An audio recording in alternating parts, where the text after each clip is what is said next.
Guess who's back? Guess who's back? Guess who's back?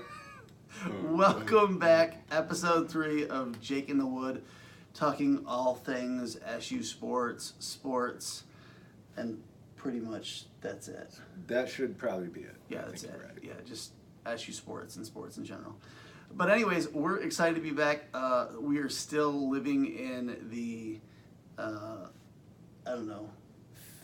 shadow of the NCAA tournament. It was an excellent tournament. It was an excellent tournament. Virginia, I thought they would choke, but they didn't. It was good. It was good to see an ACC team win, and it was nice to know that we tuned them up. You know, we got them ready here at the Dome when they shot 87,000% from three-point range. I'm a big fan of Tony Bennett. He's a great coach, but the thing is, you got to recruit to your system.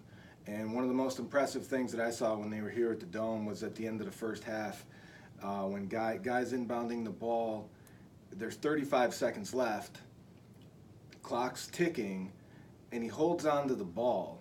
And instead of inbound it right away to give Syracuse another 5 seconds maybe to come back, he holds on to the ball for 4 seconds to avoid the 5-second call, so Syracuse could only have 1 second left. And that is a level of that is Mensa level basketball IQ. It was just an impressive thing to notice in a not so impressive game. Guy's smart, good guy all around. 3 of his players have declared for the NFL or the NBA draft. Thank God. They're development school. I mean, they don't recruit like the best of the best. I mean, they get some good guys, but they're like Hughes. They recruit and then to their strengths, and they develop and play well. But anyways, we're not here to talk about Virginia at all. Basketball. We've talked about it too long. We're here to talk about SU, and today is an excellent top 10 list. Top 8. Top 8. Jake's top 8 all-time best Syracuse NCAA wins. We made our first video about the most depressing losses, or the most it was just depressing. So we're going to cheer you up today with a list of the great SU wins in NCAA tournament history. Not regular season, not Big East tournament.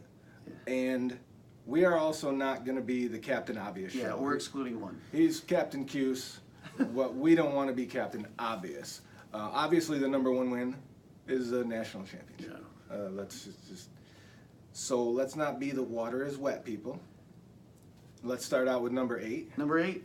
Let's hear it, Jake. We're going to go very fresh in our memories from 2018. The second round win over Michigan State was, I was driving in my car, listening to the radio. Yeah, we're not going to beat Michigan State. We barely snuck into this tournament. The Spartans out-rebounded us, 51-30, on the glass. And a statistical anomaly, Syracuse wins the game because Michigan State shoots 26% from the field and they missed their final 13 shots. It must have been a beautiful thing to see. Unfortunately, I was listening to it on the radio. It actually was not a pretty game. It was like 2 fat people like playing, I don't know, it's the tape that Coach burns after the game. It was an ugly game, but hey, it was nobody in the world expected Syracuse to win except for me, you. No, not even. No, I'm not even going to say me. A couple of guys on the team. That's it. 3 of them, and that's it. Yeah. We're going to go number 7, 2003.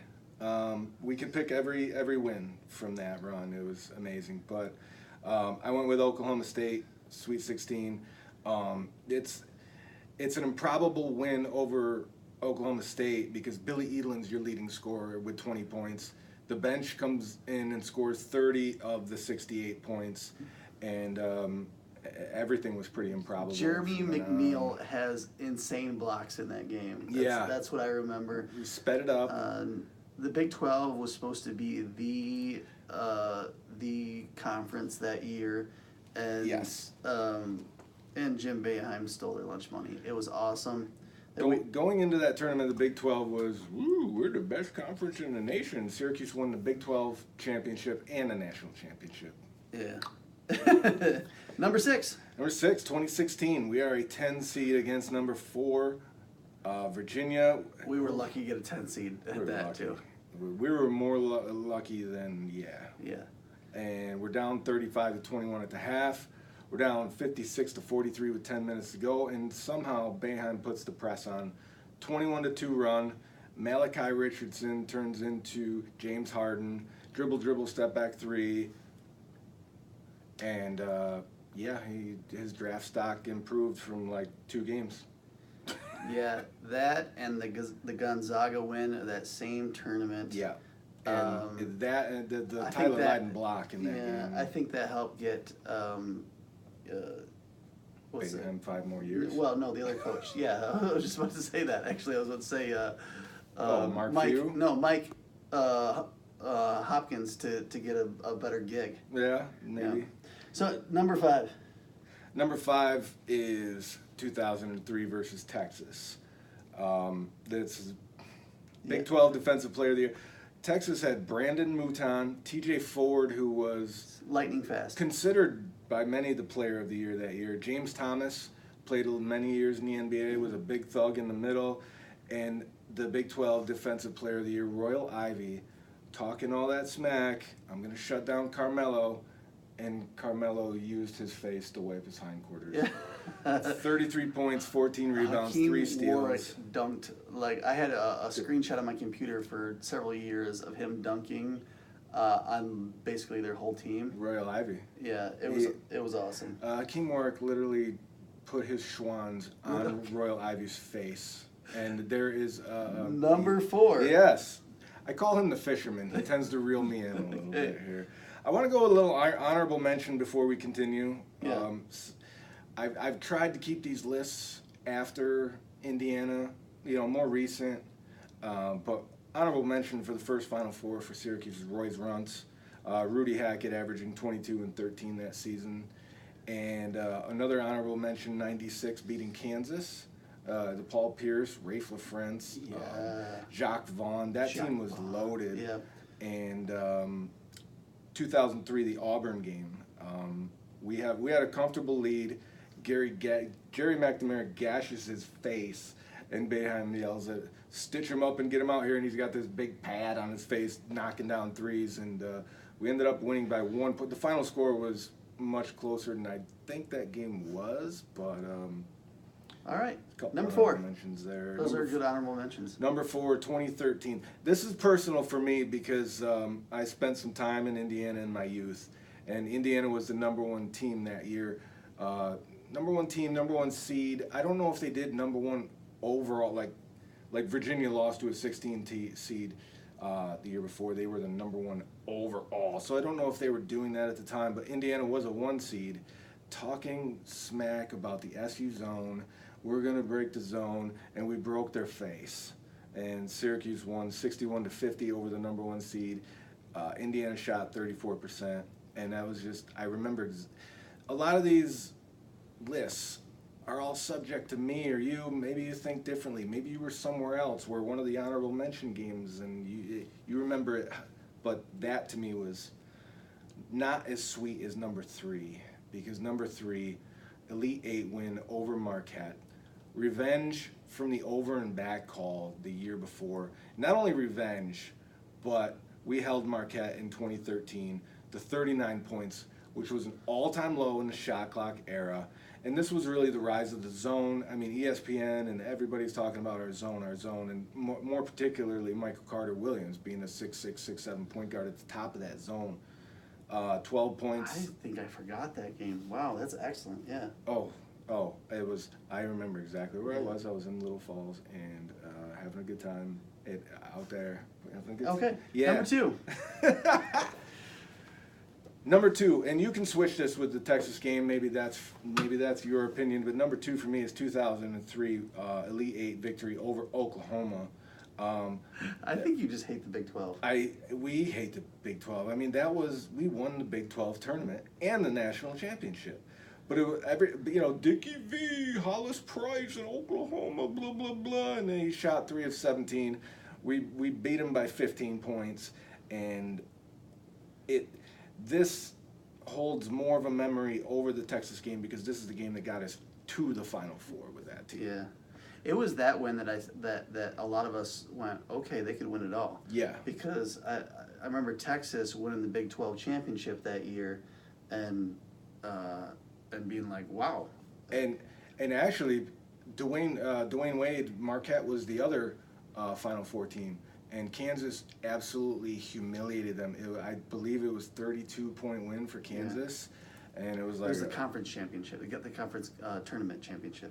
Dwayne Wade, great NBA career, but boy, Kansas just killed them. I remember. The number one all-time for us, no doubt about it, is consensus. Actually, when we started talking about this list, I asked the Wood his number one, and he said the same thing I did, and I was like, you're kidding me. Syracuse Sweet 16 win over Georgia in 1996. Hughes is in the house. Oh my God, Yeah.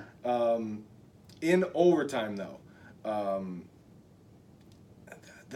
have so many memories from that game, and they're so vivid. And John Wallace gets in foul trouble. We're up by 7 points, and boom, we're down by 10.